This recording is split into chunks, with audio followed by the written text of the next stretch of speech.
Exit exam सबका होगा, इसके 3 कारण हैं।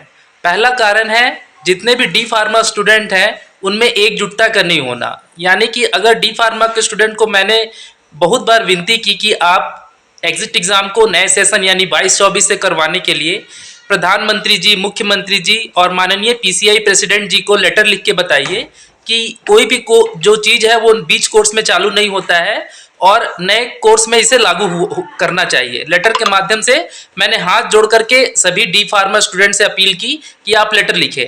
तो मात्र बहुत कम यानी कि 1 या 2% जो स्टूडेंट थे उन्होंने ही लेटर लिखा और उसका हमें फल भी मिला। 3 पेपर को मिला के 1 पेपर कर दिया गया। लेकिन सिर्फ इतने कम लेटर से काम चलने वाला नहीं था।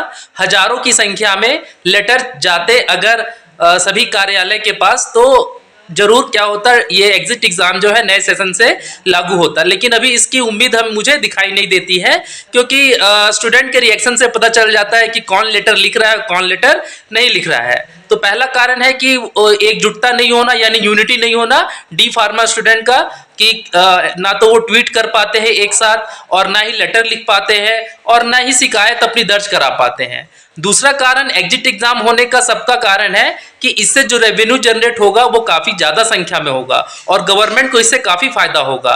और गवर्नमेंट तो चाहती है कि मतलब देश के विकास के लिए स्टूडेंट से पैसा लिया जाए। जो फॉर्म फिलअप होगा उसमें बहुत ज़्यादा रेवेन्यू जनरेट होगा। नीट जो एग्ज़ाम लेती है, जीपैट का अगर एग्जाम्पल ले ले या फिर नीट का जो एग्जाम्पल ले ले, 14 से 1500 रुपये लेती है जनरल का फॉर्म फिलअप करने का।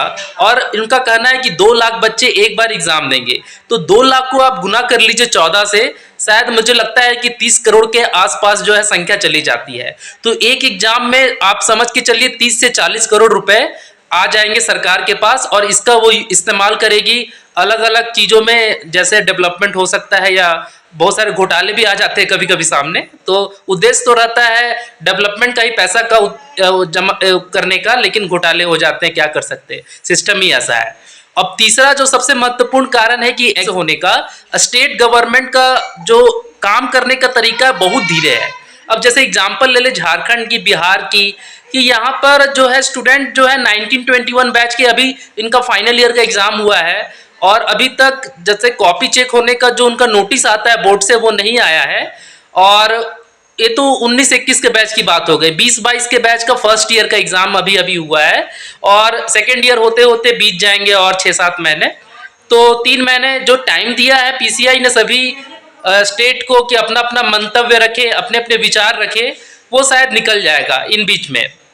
तो तीसरा सबसे बड़ा कारण है स्टेट बोर्ड का सुस्त होना।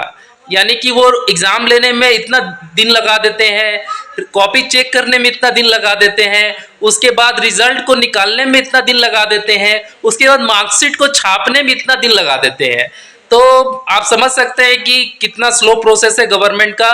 तो आप समझ के चलिए कि 3 महीना निकल जाएगा और हमें जनवरी में उम्मीद है कि एग्जिट एग्जाम का नया नोटिस आएगा और मुझे इस बार लगता है कि वो डिक्लेयर डेट कर देंगे और किस तरह क्वेश्चन का पैटर्न होगा, क्या होगा, सारा कुछ उसमें इस बार लिख देंगे। इसलिए मैंने तैयारी भी चालू करा दी है, क्योंकि अचानक से मान लीजिए 1 महीने बाद 2 महीने बाद एग्जाम हो, सिलेबस है पढ़ाने के लिए तो पहले से तैयारी होनी चाहिए ना। इसीलिए अभी से मैं 3 क्वेश्चन का डोज दे रहा हूँ।